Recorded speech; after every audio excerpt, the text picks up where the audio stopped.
All right, this is my 2013 Dodge Ram. I've had it since I bought it new. Today is, it's in January, something 16th, I think, 2025. I'm gonna do an oil change today, and I'm gonna change the transmission fluid.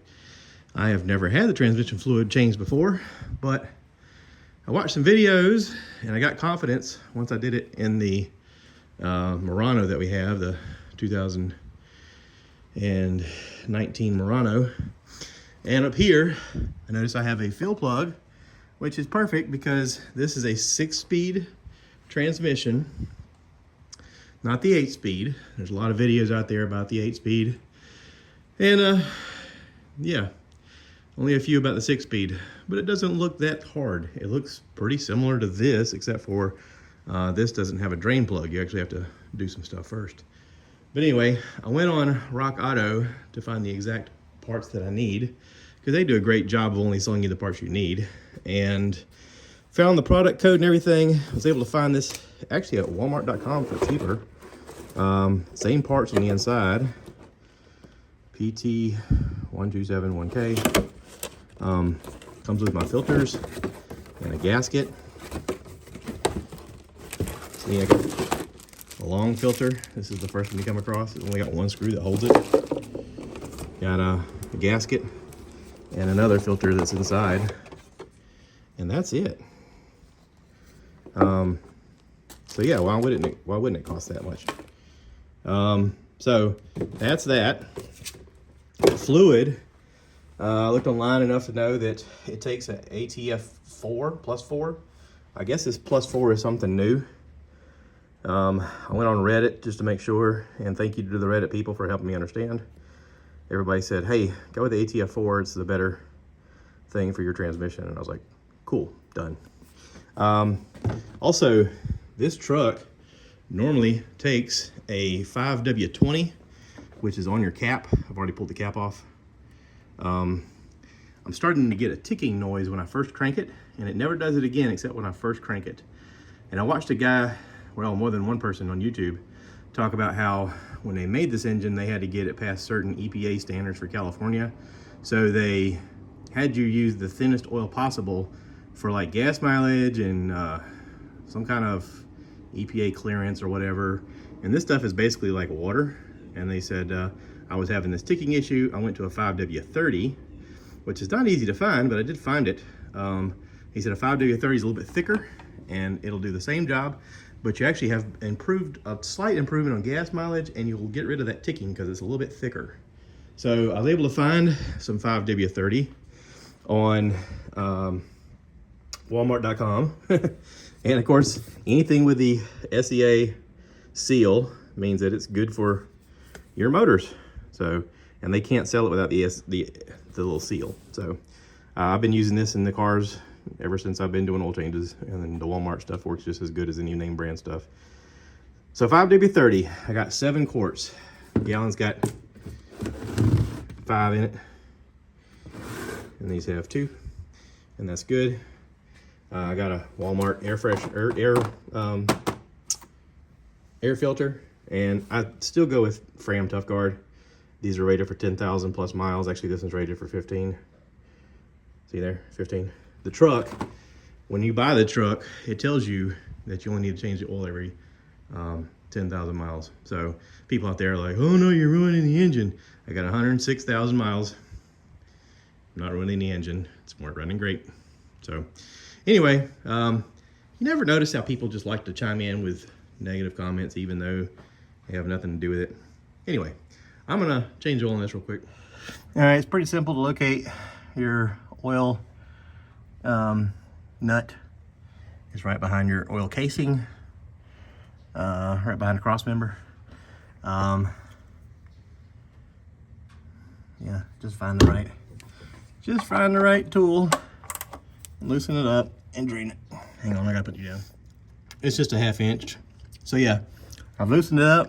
Now all I gotta do is start it draining. I wanna make sure that my pan is underneath, which it is, and just start getting some out of here. Make sure I'm lined up.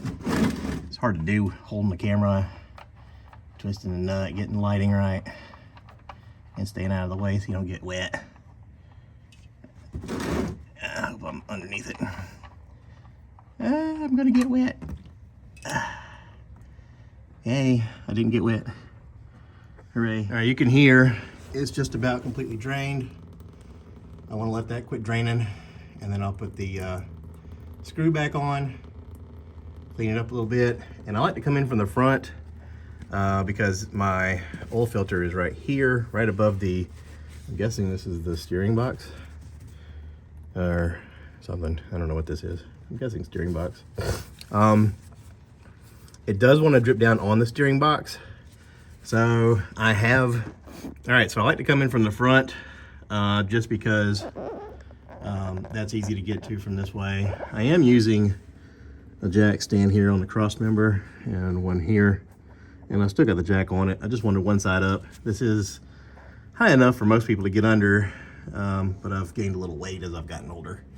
So I'm gonna let this drain, put the screw back in, and then the oil filter is right here on the passenger side, right beside the oil pan, above, I guess this is the steering box. But it'll drip on the steering box and kind of make a mess, and I hate that. So I actually have a red rubberized plasticky kind of moldy thing that I put around it so it drains in the pan a little easier. So yeah, we'll drain that into here. I don't know if I can film that, that's kind of tricky. But anyway.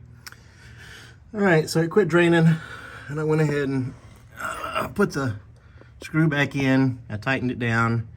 You don't want to over tighten it. You just want to tighten it till it's tight. Some people tell you pounds per pressure, blah, blah, blah. I just tighten it till it feels nice and snug.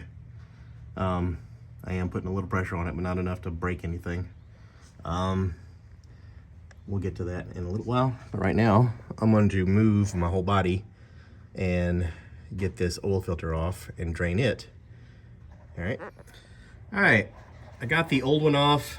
I just twisted it with the pliers. I have some oil wrench pliers that just helps you kind of start it. And then I went ahead and got that rubber thing up here to block it from dripping on everything.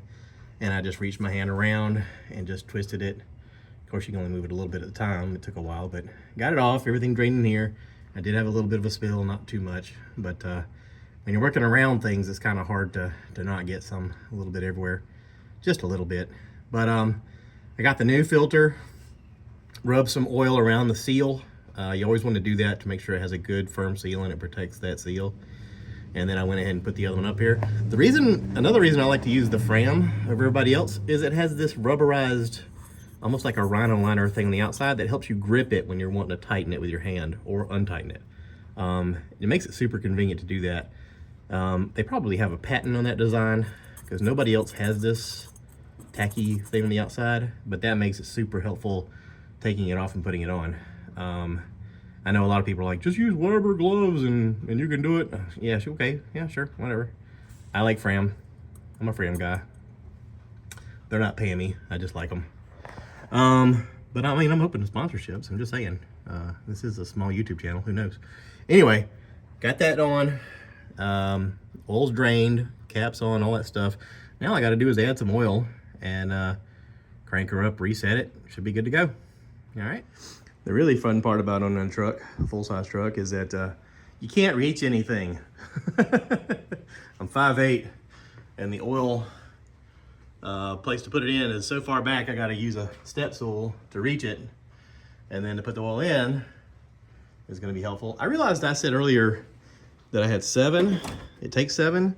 I only have 6. A gallon is 4 quarts, and I have 2 here. I have some over here that's not too old that I used over here. I can add a quart there. But anyway, 7 quarts of oil. I just wanted to clear that up because somebody's gonna be like, actually, you should have put in 7. My grill, I hit a goose or a vulture or something, and it's kind of dented in right there. I didn't notice it was looking like that until now. I'll have to look at that. Anyway, back to what I was doing. I'm gonna add this in. Again, step stool, because I'm a shorty. I know I could put this off the jack, I still wouldn't reach it, and I gotta have the thing jacked up to do the transmission, so I'm just gonna do this. So just be happy with it, okay? Okay, let's add some fluid. Okay, all the oil is added. Reset light has been changed on the inside, and nothing is leaking underneath. So we're all good. Now just clean that part up, and then we'll move on to the next thing. Thanks for watching. I have the manual because I bought it, and it's been in the glove box ever since. And I look at it every time I change the oil because I forget what to do. But to reset your oil light, you basically turn the key to on, you depress the gas pedal 3 times, turn it off, and then turn it back on, and it should reset. So let's go ahead and do that. All right, so I'm putting the key in, I'm turning it to on, press the gas pedal 3 times, 1, 2, 3, turn it off, turn it back on, should reset.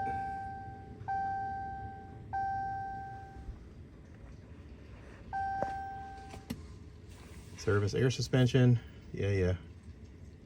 And that's it. And let's see, just make sure. Oil life, 100%. Cool, and this is at 105,827 miles. So that's all you got to do to change your oil. Thanks for watching. Oh, by the way, that's on page 108, 109 in the little booklet, if anybody's curious.